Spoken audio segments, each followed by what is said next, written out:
যাদের হাতে অস্ত্র নাই তারা গণভবন ঘেরাও করতে পারে, এর চেয়ে বড় কি হতে পারে? অস্ত্রধারী মানুষ, অস্ত্র নাই, নিরস্ত্র মানুষ কি অস্ত্রধারীর সাথে যুদ্ধ করতে পারে? কিন্তু বাংলাদেশ সেই ইতিহাস সৃষ্টি করেছে, নিরস্ত্র মানুষ অস্ত্রধারীদের বিরুদ্ধে যুদ্ধ করেছে। সেই যুদ্ধের মুখে দেশের প্রধানমন্ত্রীর দেশ ত্যাগ করে উনি পালিয়ে চলে গেছেন। উনি তো ইচ্ছা করলে, আমরা বারবার বলেছি একটা সুস্থ নির্বাচন দেন, ভোটের মাধ্যমে পরিবর্তনের সম্মান থাকবে। উনি আমাদের কারো কথা শুনে নাই। উনি মনে করেছিল মৃত্যু ক্ষমতা থাকবে, কিন্তু এই যে অত্যাচার অনাচার করে জোর করে মামলা মোকদ্দমিয়া দেশের টাকা লুট করে, ব্যাংক লুট করে দেশকে দুঃশাসনে পরিণত করে সন্ত্রাসী পালিয়ে এই যে তরুণ বাচ্চা বাচ্চা ফোলা ব্যান্টি বানাইছি কি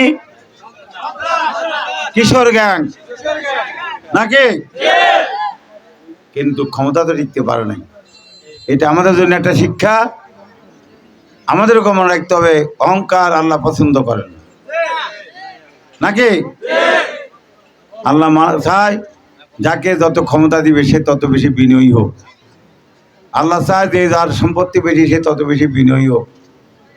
আমি তো 16 বছর আপনাদের এখানে এমপি ছিলাম, আমার মধ্যে কোনো অহংকার দেখেছিলেন? কারণ আমি অহংকার বিশ্বাস করি না, মানুষের ভালোবাসা বিশ্বাস করি। মানুষের ভালোবাসা বিশ্বাস করি বিদায় আজকে আবার 15, 16, 17 বছর এমপি নাই, কিন্তু আমি কখনো এমপি থাকাকালীন অবস্থা যতটুকু সম্মান নিয়েছিলাম, এমপি না থাকা অবস্থা আল্লাহ আমাকে তার চেয়ে বেশি সম্মান নিয়ে আমি বেঁচে আছি। আমি মনে করি এটাই সম্মানের মালিক।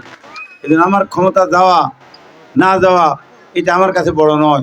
হ্যাঁ, মানুষের কাজ করে একটা বড় জিনিস নাকি, মানুষের কাজ করলে বড় জিনিস। আমাদের অনেক সমস্যা, এই যে বন্যা আমাদের কত ক্ষতি হয়ে গেল। আমরা শুধু ঘর বাড়ি নষ্ট হয় নাই, আমাদের বোনেরা মারা আশ্রয় নেয় নাই। আমাদের আজকে শুধু খাওয়া দাওয়ার কষ্ট নয়, রান্না বান্নার কষ্ট নয়, আমাদের কৃষকের ক্ষেতের সমস্ত আমন ফসল নষ্ট হয়ে গেছে। নতুন করে যে করবে তারও কোনো ব্যবস্থা নেই। যারা মাছ চাষ করে সমস্ত মাছের আপনার যে ঘেরগুলা প্রজেক্টগুলা সমস্ত মাছ বের হয়ে চলে গেছে নাকি। মুরগির ফার্ম করছে, মুরগির ফার্ম শেষ হয়ে গেছে, গরুর ফার্ম শেষ হয়ে গেছে, অর্থনৈতিকভাবে মানুষ পঙ্গু হয়ে গেছে। সরকার যারা আসবে এই অন্তর্বর্তীকালীন কাজে আপনাদের লোক হিসাবে, আমি তো যেহেতু এমপি নয়, আমি চেষ্টা করব যাতে করে আপনাদের এই ক্ষতিপূরণ কিছুটা আদায় করা যায় কিনা। এই জন্য অবশ্যই আপনাদের কথা দিলাম, আমার পক্ষ থেকে আমি দেন দরবার করি।